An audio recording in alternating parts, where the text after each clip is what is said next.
The city was asleep, shrouded in the deceptive calm of the early morning hours when the first rays of dawn were just beginning to pierce the darkness. Only one man could hear. He was known as the Link, a name whispered in fear, a moniker that spoke of his meticulous, chilling precision. In the heart of the city, the scene a tableau of horror. The body was positioned with unnatural care, the surroundings eerily undisturbed except for the singular, deliberate mark left behind, a chain link, cold and metallic, placed with purpose. Marcus's mind raced. This wasn't random. It was part of a pattern, a chain of events unfolding with terrifying inevitability. Each murder was a link in a chain, each victim a step closer to an endgame that only the Link could see. The killer's method was as calculated as it was cruel. He alternated between strangulation, stabbing, and poisoning, each death a different verse in his macabre symphony. But why? What was the significance of this order? Marcus knew these weren't mere killings.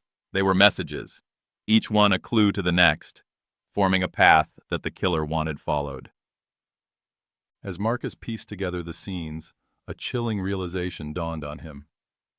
The killer wasn't just choosing victims. He was choosing the detectives too. Every clue, every link, was a breadcrumb leading not just to the next victim, but to the detective himself. Marcus was being drawn into the chain, each step he took towards solving the case, a step closer to becoming the final link. The city might sleep, not when every tick of the clock was another heartbeat in the killer's deadly countdown. He had to break the chain, but to do so, he must first understand the mind of a man who saw murder not as chaos, but as destiny, a destiny Marcus was now a part of.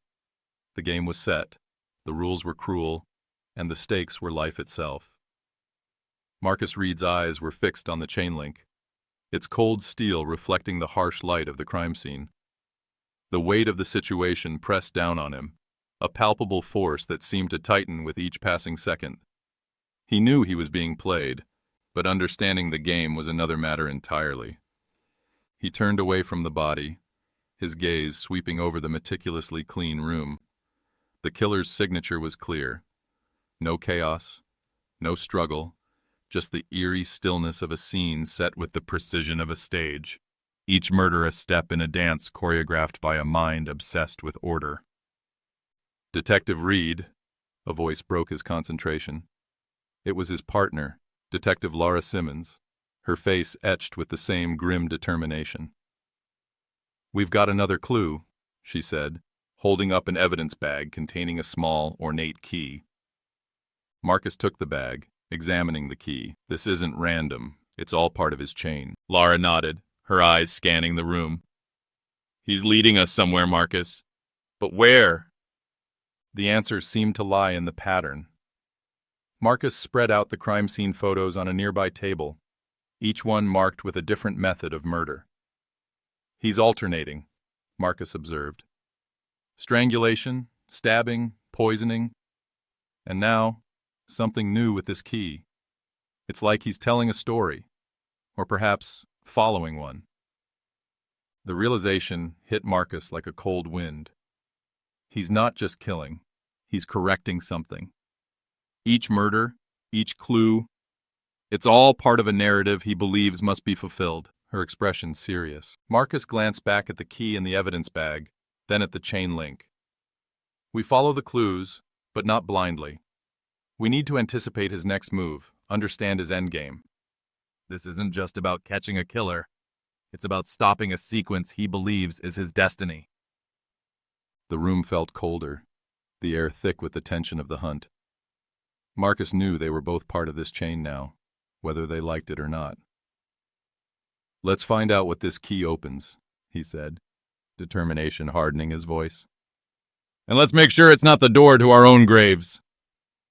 Together, they stepped out into the dim light of dawn, the city waking around them, unaware of the dark game being played in its shadows. Marcus felt the weight of each step, each decision, knowing that with every move, he was either unraveling the killer's chain or tightening the noose around his own neck. Marcus and Laura moved through the city with a sense of urgency, the key in the evidence bag feeling like a ticking bomb. The morning had fully broken now, casting long shadows that seemed to stretch like the killer's chain, linking one crime scene to the next. Their first stop was the city's historical archive, a place where old keys might still have relevance. The archivist, a bespectacled man named Mr. Harper, greeted them with a curious look as they explained their need for information on the key. "It's quite old," Mr. Harper said, examining the key through the plastic bag. "Could be from one of the old estates, or perhaps a safe deposit box from the early 20th century. Know where we might find a match for this?" I can look through our records, but it'll take some time. However, there's an old mansion on the outskirts of the city, known as the Blackwood Estate. It's been abandoned for years, but it might still have some of its original locks." The mention of Blackwood Estate sent a shiver down Marcus's spine. The name was familiar, not from the case files, but from local legends. It was said to be haunted, a place where time stood still, holding on to secrets as tightly as its old locks. That's where we're going. The drive to the estate was silent, each mile adding to the palpable tension. The mansion loomed ahead, its grandeur faded into decay, surrounded by overgrown gardens and an air of neglect. The iron gates were locked, but the key in Marcus's pocket felt like it might fit. With a slight hesitation, it turned with a reluctant click, the gates creaking open as if reluctant to reveal the secrets within. Inside, the mansion was a time capsule, dust covering everything, paintings on the walls faded, furniture draped in sheets. The air was stale, heavy with the weight of years. "We need to find something that connects to our killer," Marcus whispered, his voice echoing in the vast emptiness. They split up, the silence almost oppressive. Marcus found himself in what appeared to be a study, books lining the walls, a large desk at the center. On the desk, under a thin layer of dust, was an old ledger. He opened it. One name caught his eye: Elias Blackwood. The same last name as the estate. Marcus flipped through, finding references to a series of events, each marked with a symbol that looked eerily like a chain link. "Marcus!" Lara's voice called from upstairs, urgency in her tone. He rushed up, finding her in a room filled with old portraits. She pointed to one. "Look at this!" The portrait was of a stern-looking man, the nameplate below reading Elias Blackwood. In his hand, he held a chain, each link engraved with symbols. This isn't just about killing. It's about legacy, about righting some perceived wrong in his family's history. Lara nodded. "But how do we stop him? He believes he must complete," setting his jaw. "We find out what Elias did, what this chain symbolizes, and we confront him with it. Show him that his destiny isn't written in stone." The mansion's silence seemed to agree, the dust settling around them as if to say, "You are on the right path, a potential misstep that could lead them into the killer's trap." They left the estate with more questions than answers, but with a clearer understanding of the stakes. The game was not just about catching a killer. It was about breaking a cycle, a chain of events set in motion by a man long dead, whose legacy was now a deadly obsession. As they drove back, the city skyline in view, Marcus felt the weight of the key in his pocket, a tangible link to the past and the future they were racing against. The hunt was on, not just for justice, but for breaking the chains of destiny. As Marcus and Lara left the Blackwood estate, the sun was setting, casting long, ominous shadows across the overgrown path. The air was thick with the scent of decay, mirroring the rot they felt in their bones from the weight of the case. The key, now a symbol of both progress and peril, lay heavy in Marcus's pocket. Back at the precinct, the atmosphere was tense. The team had gathered, their faces etched with the strain of the ongoing investigation, the room's silence broken only by the soft hum of the overhead lights. "We've got a name," Marcus began, his voice steady but grave. "Elias Blackwood. He's not just a part of this, he's the beginning of it. The ledger suggests he was involved in something dark, something that our killer believes needs to be corrected through this chain of murders. Lara spread out the crime scene photos alongside the ledger, her fingers tracing the patterns. Each murder corresponds with an event in this ledger. The killer is following a script, a historical correction, if you will. Detective Simmons, an older detective with a reputation for solving the unsolvable, leaned forward. So, this isn't just about stopping a killer. We're dealing with someone who thinks they're righting a historical wrong. Marcus nodded. Exactly. And we need to understand what that wrong is, what Elias Blackwood did, to anticipate the killer's next move. The team spent hours poring over the ledger, cross-referencing with historical records, trying to piece together Elias Blackwood's life.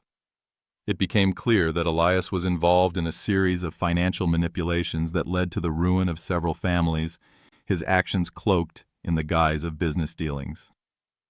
The killer, Marcus concluded, is not just killing. He's executing a vendetta, a retribution for those wronged by Elias. But how do we stop him, this blueprint for murder? We need to disrupt his pattern, Marcus said, his eyes narrowing. He believes in this chain, this destiny. We need to show him that his destiny can be altered, that his chain can be broken. The plan was risky, involving setting up a decoy event that would mimic one of Elias's historical manipulations, but with a twist. One that Elias had used. But instead of finding what the killer expected, they would find evidence that would challenge his narrative. The night before the operation, Marcus couldn't sleep. The weight of their plan, the lives at stake, kept him awake. He sat in his dimly lit living room. This isn't just about stopping a killer. His chain isn't the only one. The old bank was eerily quiet, along with a SWAT team, waited in the shadows. The key turned in the lock, the safe deposit box opened, and instead of financial documents, there was a letter. The killer, drawn by the bait, stepped into the light, his eyes wide with confusion and then rage as he read the letter. It was a confession from Elias Blackwood, not of guilt, but of regret, of understanding the pain he had caused, penned in his final days.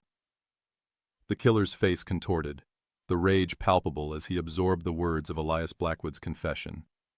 His hands shook, the letter trembling in his grasp, the chain of his perceived destiny suddenly unraveling in his mind. "You've been following a ghost," Marcus said, stepping out from the shadows, his voice echoing in the cavernous vault. Elias Blackwood was a man, not a god. His actions were his own, not a mandate for murder.